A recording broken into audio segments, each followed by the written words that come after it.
Hello everyone, let us provide a solution to this rational equation. 3 divided by 2x plus 1 plus 2 divided by 5 equal to 2 divided by 3x minus 1. Personally, I like clearing fractions whenever I have them in an equation. Don't forget to like, comment, and subscribe. How can we clear these fractions? By simply multiplying all the 3 times by the LCM of the denominators. Since we don't have any common multiple here, we can multiply all the denominators together.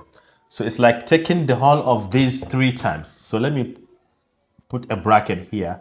I would like to multiply all of them by 2x plus 1 multiplied by 5, including 5. Then the other one is 3x minus 1.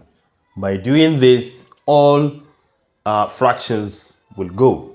So let's start with the first term here. If you take the whole of this first term, you multiply by this. 2x plus 1 will cancel 2x plus 1. But we still have 5 times what? 3x minus 1 times 3. So you have 3 multiplied by 5 multiplied by 3x minus 1. This is what you have as your first term. Coming down here, if you multiply this by the whole of these factors, 5 will cancel 5, and you still have what? These factors times 2. So you have 2 multiplied by 2x plus 1 multiplied by 3x minus 1. Then lastly, if you multiply this by the whole of these factors, 3x minus 1 will cancel, but we still have 5 times 2x plus 1 times 2. So this is 2 multiplied by 5 multiplied by 2x plus 1. So you see, we know we don't have any fraction. Let's expand and simplify.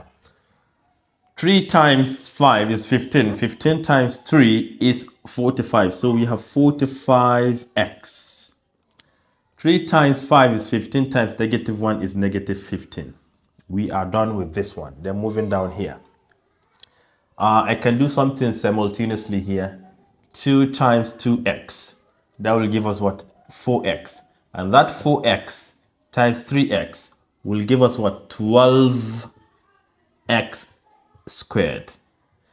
2 times 2x is 4x times negative 1 is negative 4x. Then moving to the second term, 2 times 1 is 2, and 2 times 3x will give us 6x. 2 times 1 is 2, 2 times negative 1 is negative 2. We are done with this one. No, we still have, yeah, I think we are done, right? Then we come back here. 2 times 5 is 10, and 10 times 2 is 20, 20x. 2 times 5 is 10, 10 times 1 is 10. Let us collect the like terms. I think the leading term is 12x squared. Let me write it here, 12x squared. Then does with x. Let me count them. We have 1 here, we have 1 here, we have another one here, we have another one here. But let me start with this one from the left hand side. Observe, 45 minus 4 will give us 41, right? And 41 plus 6 is 47. So we have 47, but as this crosses over, it becomes negative. So 47 minus 20 will give us what? 27. 27x. Then those constants, I think to the left-hand side, we only have this as constant. No, we do have another one here. Negative 15, negative 2 will give us what? Negative 17. But as this crosses over, it becomes negative as well. So negative 17, negative 10 will give us what?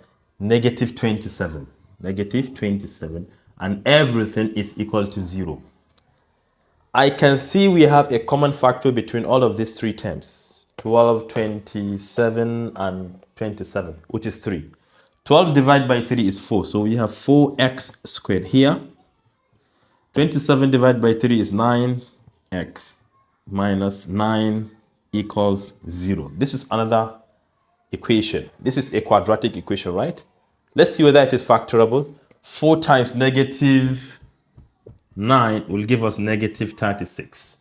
So two numbers we can multiply together to get negative 36, but the moment we add them together, we get positive 9. So let me see the right combination. I think 12 and minus 3. Let me see. Yes, 12 minus 3. Because 12 times negative 3 will give us negative 36. And 12 minus 3 will definitely give us 9. So to factorize this, we take x plus 12, divide by 4, right? Multiplied by x minus 3, divide by 4, right? Everything equal to 0. Which implies that therefore either x plus, what is this? 12 divided by 4 is 3, right? Equals 0, or x minus 3 over 4 equals 0. These are the two factors we would like to solve. If 3 crosses over, it becomes what?